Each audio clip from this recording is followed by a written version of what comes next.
अस्सलाम वालेकुम मेरे प्यारे प्यारे व्यूवर्स को मेरा प्यार भरा सलाम। मैं हूँ हफ्सा फरीद और आप देख रहे हैं मेरा YouTube channel Hafsa Farid cooking. उम्मीद करती हूँ आप सब खैरियत से होंगे, खुशबाश होंगे। आज की रेसिपी बहुत ही ज़्यादा स्पेशल होने जा रही है, क्योंकि आज अगर आप पहली बार भी बनाएंगे कबाब तो आपके कबाब बिल्कुल नहीं टूटेंगे। बहुत ही आसान सी रेसिपी है, तो चलिए ये रेसिपी बनाना हम शुरू करते हैं। सबसे पहले बिस्मिल्लाहिर्रहमानिर्रहीम। यहाँ मैंने हाफ के जी के करीब आलू लिए हैं, जिनको अच्छे से बॉईल कर लिए हैं और अब मैश कर लेंगे। अब सब्जियां शामिल करते हैं, तो हाफ कटोरी के करीब शिमला मिर्च शामिल करेंगे, जिनको मैंने चॉप कर लिया है। तकरीबन 2 दरमियाने साइज़ की मैंने शिमला मिर्च ली हैं। अब साथ ही हम शामिल करेंगे हाफ कटोरी के करीब गाजरें, जिनको अच्छे से चॉप कर लिया है। बस ये 2 सब्जियां ही हमने शामिल करनी है। अब हम मसाले शामिल कर लेते हैं। तो यहाँ सबसे पहले 1 चम्मच के करीब साबुत खुश्क धनिया, हाफ चम्मच नमक, 1/4 चम्मच काला नमक, 1/4 चम्मच हम जीरा शामिल करेंगे, हाफ चम्मच चिली फ्लेक्स और हाफ चम्मच ही हम हल्दी शामिल करेंगे। अब हमने यही मसाले शामिल करने हैं और ये 1 चम्मच में स्पेशल मसाला शामिल कर रही हूँ, आप स्किप कर सकते हैं। अब 7 से 8 सब्ज़ मिर्चें चॉप की हुई शामिल करेंगे और 2 दरमियाने साइज के प्याज जो हैं इनको मैंने अच्छे से चॉप कर लिया है, ये शामिल करेंगे। अब अच्छे से मिक्स कर लेते हैं। तो बहुत ही मज़े की और स्पेशल रेसिपी बनने लगी है। हस्बे ज़रूरत पुदीना शामिल कर लेते हैं और हस्बे ज़रूरत ही हरा धनिया शामिल कर लेते हैं। आगे चलकर मैं आपको ऐसी गलतियां भी बताऊंगी जिससे हमारी जो रेसिपी है ख़राब हो सकती है, कबाब जो है वो टूट सकते हैं। तो आपने ध्यान से देखना है, कोई पर स्किप नहीं करना। तो देखिए अच्छे से मिक्स कर लिया है। अब हाफ कटोरी के करीब हम शामिल करेंगे कॉर्नस्टार्च, तकरीबन 2 चम्मच भर के मैं शामिल कर रही हूँ। इसे कॉर्नफ्लोर भी कहते हैं। इससे ये होगा कि बैंडिंग अच्छे से हो जाएगी, कबाब जो है वो टूटेंगे नहीं और जो मॉइस्चर वगैरह है ना वो कॉर्नफ्लोर अपने अंदर जज़ब कर लेगा। अब ये 4 मेरे पास ब्रेड है, इनको हमने करना कुछ नहीं है। हल्का सा पानी आपने शामिल करना है, ज़्यादा पानी नहीं शामिल करना। और इन ब्रेड के स्लाइसेस को आपने अच्छे से मैश कर लेना है। तो ये मेरे पास मैशर है, इस मैशर की मदद से मैं मैश करूँगी। जहाँ आपको लगे कि पानी कम है वहाँ थोड़ा सा और ऐड कर लीजिएगा, मगर ज़्यादा ऐड नहीं करना वरना ये पतला बन सकता है हमेशा। तो देखिए इस तरीके से आपने बनाना है।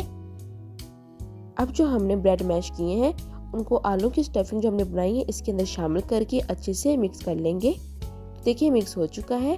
अब आपने तकरीबन 1 चम्मच के करीब अमेज़ा उठाना है और इस तरीके से कबाब बनाने हैं। तो बहुत ही आसान सी रेसिपी है।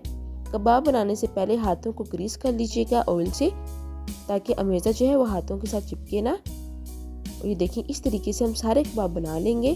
तो देखिए माशाल्लाह से कबाब रेडी हो चुके हैं। अब एक कटोरी लेंगे और इसके अंदर 3 चम्मच भरकर हम मैदा शामिल करेंगे और साथ ही 1/4 चम्मच के करीब काली मिर्ची शामिल करेंगे, जिनका मैंने पाउडर बना लिया है। 1/4 चम्मच ही नमक शामिल करेंगे टेस्ट के लिए और 1/4 चम्मच ही अजवाइन शामिल करेंगे। अब हस्बे ज़रूरत बीच में पानी शामिल करेंगे और अच्छे से मिक्स कर लेंगे। जो हमने अजवाइन शामिल की है ना, ये बहुत ही ज़्यादा इम्पोर्टेंट है। इससे ये होगा कि आपको एसिडिटी वगैरह नहीं होगी। हम कोई भी तली हुई चीज़ खाएं तो हमें एसिडिटी हो जाती है, तो अजवाइन की वजह से नहीं होगी। अब आपने पानी बीच में ऐड करते जाना है हस्बे ज़रूरत और अच्छे से मिक्स कर लेना है। ज़्यादा पतला मेज़ा नहीं बनाना, बस इतनी कंसिस्टेंसी होनी चाहिए।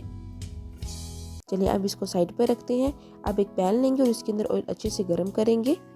अब देखिए कटोरी में जो हमने कोटिंग का अमेज़ा तैयार किया है इसके अंदर हम कबाबों को कोट करेंगे और आहिस्ता आहिस्ता ऑयल के अंदर शामिल करते जाएंगे फ्राई करने के लिए। देखिए इस तरीके से कोट करेंगे और एहतियात से आपने ऑयल में शामिल करना है। सारे कबाब आपने इस तरीके से ही करने हैं। पहले आपने जो फ्लेम है ना वो हाई रखना है। जब ऑयल अच्छे से गर्म हो जाए इसके बाद फ्लेम आपने मीडियम कर देना है और चंद सेकंड के बाद आपने इनकी साइड चेंज करनी है। पहले हल्का हल्का ऐसे हिला लीजिएगा, इसके बाद साइड चेंज कीजिएगा। ऑयल में शामिल करते ही आपने इसकी साइड चेंज नहीं करनी, वरना कबाब जो है वो टूट सकते हैं, ठीक है। और अब मीडियम फ्लेम पर हम कुक करेंगे ताकि जो हमने सब्जियां ऐड की हैं वो भी अच्छे से कुक हो जाए और एक सुनहरा सा कलर आ जाए। तो देखें कितनी आसानी के साथ कबाब जो है उनकी साइड चेंज कर रही हूँ और कबाब बिल्कुल भी नहीं टूटे। अगर ऑयल जो है वो गर्म ना हुआ और आप कबाब जो है फ्राई करने के लिए शामिल कर देंगे ऑयल में, तो जो है ना कबाब वो टूट सकते हैं। तो ये गलती आपने नहीं करनी। और साथ ही आपको ये भी बताती चलूँ कि जो हमने अमेज़ा शामिल किया है ना, ये बिल्कुल परफेक्ट बना है। अगर आपका अमेज़ा जो है ना आलू की स्टफिंग जो रेडी की है वो पतली बन गई, तभी जो कबाब है वो टूट सकते हैं। कबाब जो आपने बनाकर फ़ौरन इनको फ्राई करना है।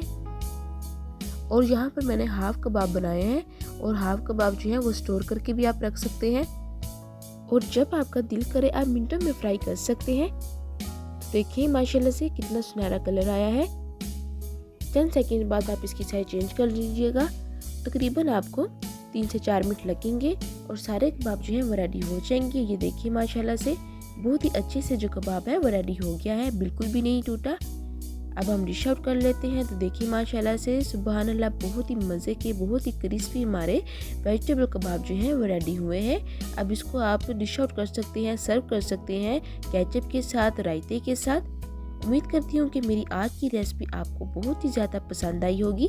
आप सबसे गुजारिश है कि जिन्होंने अभी तक मेरे चैनल को सब्सक्राइब नहीं किया तो जल्दी से मेरे चैनल को सब्सक्राइब कर लें और बेल आइकन के बटन को दबाना मत भूलिएगा, ताकि आने वाली हर न्यू रेसिपी सबसे पहले आपको देखने को मिले। फिर मिलूंगी एक नई रेसिपी के साथ, तब तक इजाज़त दें। अल्लाह हाफिज़।